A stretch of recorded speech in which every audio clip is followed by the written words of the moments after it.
My wife cried because she was cruel to me. Still haven't been able to stop thinking about it. Witness our heartfelt fight to heal, rebuild trust, and find hope in the darkness. Hello. I've never posted here. I'm sorry. I really don't know exactly how to start to tell this story, especially because I know it makes me look like a total prick. My wife and I have been together for around 4 years, married after 6 months dating, and it's been mostly a dream since then, except for this one thing. She just likes to laugh and goof around, and a lot of her joking around tends to hit in the opposite effect than intended. I'm normally not gonna get upset about that kind of thing. It's not an everyday thing, but maybe weekly? Okay, ton of context out of the way now. Last night my wife and I both had a hard day at work. I think we didn't get to talk about it, because the minute we got home there was more work. You know how it is, dogs made a hell of a mess. Yeen. So we were pretty stressed and out of it, and all I wanted to do was watch the movie she picked out and go to bed, but then she decided it would be funny to drop a couple jokes about my appearance, specifically about one aspect of that appearance I have problems with. That day, I was just so tired and upset already, and I just looked at her and said ow. And she laughed again, but I didn't drop it, and I insisted on an answer to why she would say that about me. She asked what I meant, and I asked what response she expected when she made fun of me for my appearance, particularly part of it that she knew I felt bad about. I almost did the children's empathy talk where you go and how would you feel if someone did that to you. But I knew that would be condescending and wrong, so I didn't. Anyway, I wouldn't have gotten much out, because this is when the crying started. I didn't get to see it stop for long all night. Just big, heaving sobs, and shaking, telling me that she thinks she is going to have a panic attack all night long, because I scared her by being so serious. I am not an angry person. I've never been violent. I never moved from the seat when I brought up the mocking thing. She had no reason to think that, and I could think of only one reason for her to cry like that, and this is where I'm gonna sound like a prick, and why I'm doing this anonymously. She saw that I was calling her out for making fun of me for no reason and wanted to change the vibe and feeling in the room as quickly as possible, to instead focus on her having an episode. This isn't the first time this has happened, but it's the first time I've noticed a pattern. Step 1. She upsets someone. Step 2. She will have a panic attack if you don't comfort her right now, actually. Step 3. I shove aside any and all feelings I have on the matter, no matter what it is about, apparently including mocking me. But if I didn't, she would have a genuine medical episode and we could wind up in the hospital. If the person offended is not me, they may also be brought in for emotional support, but I will be. Do I really think that's what it is? I want to say no, say bad, but a part of me does.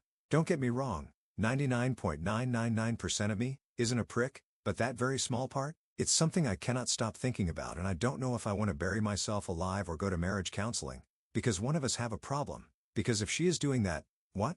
But because she isn't, instead I have the problem, and currently feel like I am going through some kind of psycho werewolf transformation type thing. Totally normal and cool with my wife right up until the full moon is out, and then I turn into a rabid animal and accuse her of faking her mental health diagnosis, apparently. Like the monster you are. XD. Reminds me of a girl I used to call a friend. They could always dish it out. No breaks. The moment they're called out on it, they're a victim. If you feel this works for you, that's your business. But I don't talk to that girl anymore. There is nothing worse than to find out how alone you are, you in a room with another person you thought you could speak to and be understood by, and psyching yourself out of judging, quite fairly and justifiably, someone who refuses to acknowledge the most basic feelings you have is a bad move for yourself. She hurt you. You tried to address it. She didn't want to stick around for anything further, so she checked out. That's the facts. Crying works on empathetic people because it signals that things have gone too far, that some harm has taken place, and that you should stop whatever you're doing.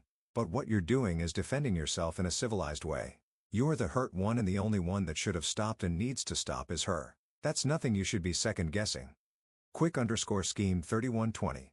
I knew a girl like this too. She called my friend a fucking bitch, and when I tried to get the true story from her, she made herself the victim and was cruel to me to win the argument. We caught her stealing people's things on multiple occasions. Someone put a note up about their food not being communal, and she sent them huge paragraphs about uncalled for passive aggression and her low blood sugar. Marriage is far more complicated than a housemate. I don't talk to that girl anymore, but I believe everyone has the capacity to change. Op's wife is 100% trying to manipulate the situation to make herself the victim after realizing she was a complete dick to her husband. That would be a deal breaker for me. If OP wants to fix things, he has to address this toxic and manipulative behavior from his wife, demand she go to therapy, and lay out major boundaries. The cruel comments are something that can be stopped immediately. If she does make one, but is aware that it's cruel after and apologizes without a fucking panic attack, then she has shown she is willing to change. Therapy takes a while, so of course understandings must be made there. But the cruel comments? Lay that boundary down now. OP. It's not like she can't change and stop that today, if she wants. Tasty_donut_ 9226. I went straight to she's trying to manipulate the situation. Absolutely manipulative, I think, aside from being cruel. And this here. Because this is when the crying started, I didn't get to see it stop for long all night. Just big, heaving sobs, and shaking, telling me that she thinks she is going to have a panic attack all night long, because I scared her by being so serious. ELP is going to end up getting accused of abuse himself if he is not careful. Please believe it, your wife behaving that way should be unacceptable to you. That is not the behavior of a loving partner. Of someone who respects you. She is being a bully, aside from dramatic, but then turning it around to make you feel like the villain of the piece. It is a load of BS. Do not fall for it. Yo-yo_ma86. This 100% this is emotional manipulation and abuse. Absolutely absurd. I couldn't handle this. Judgment, NTA. Update, 8 months later. So I didn't think I would update, because after we talked about my thoughts on the issue, it was an even bigger panic attack and sobbing and asking if I thought she was evil and all this other stuff that made me feel like a devil incarnate forever, even beginning to doubt her. We went back to the usual and I had to deal with more of it. I didn't mention in the last one, but this issue she had didn't just apply to me. It was for everyone and everything that could upset her, and no matter what therapy or meds she was prescribed, it did nothing at all. It wore me down so bad I was sleeping badly and just about lost my job because I couldn't focus, because what if she had a panic attack at work? What if I wasn't there and she needed me? We had been genuinely talking about her quitting her job, at least until we found something that worked to combat the stress and anxiety she seemed to be feeling all the damn time. All of which made me feel all the more pathetic after I found out she was cheating on me. The guy worked with her, and reached out to tell me because he didn't know she was married. I knew I couldn't confront her in person because her reaction would likely make me think the guy made it all up, somehow, despite having texts he showed me from and to her number, and photos I'd rather not discuss. I just moved out and took my dog. Calm down, she never even liked him that much, hasn't asked about him once. Anyway, I texted her that I knew and was going to talk to a lawyer and asked that she did the same. A lot of crying voicemails and saying she didn't know what I was talking about, followed by trickle-truthing in text messages while I was on my friend's couch. We're still in the middle of everything, but it's pretty cut and dry, hardly any marital assets worth speaking of, and the lease is in her name. I honestly am surprised by how little heartbreak I actually felt, coupled with a weird sense of relief. I definitely thought getting cheated on would be the worst thing anyone could do to their partner, but if it wasn't a dick move I would thank her. Anyway, thank you all so much for the advice, even if I was too stupid or weak of spine to take it at the time.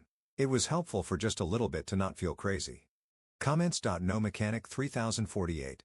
That's because she killed any love you had for her by constantly belittling you and then guilting you. Grunt Bugly. Not loving someone anymore sure does make it easier to leave them. View Acanthicida 8311. Yep, once the love fades, the clarity hits hard, and walking away starts to feel like freedom. Odd_welcome 7940. A lot of times cheaters are either the most secure or insecure people in general when they are having an affair. Sounds like some of her anxiety may have been made way worse by the fact she knows just how low her morals are. So she assumes the world is the same.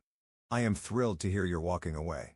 Even if she wasn't cheating, people who slowly weaponize tears are absolutely as terrible to be with as some who are mildly abusive. They slowly make you sit on edge 24/7. Make you always feel like you have to be perfect. It can be torture. I'm not glad you got cheated on, but it's at least silver lining that it's a great excuse to just walk away. Concola. Wow, I'm sorry you have to deal with this. Did her coworker tell you when the affair started? And does that coincide with when her panic attack started? Oop, not when it started, but when they started getting worse. Like it went from an occasional thing to every day I had to be on guard for what I or other people could say to her, because she was going through such a hard time. I am not the UP. Please do not harass the UP. Please remember the no brigading rule and to be civil in the comments.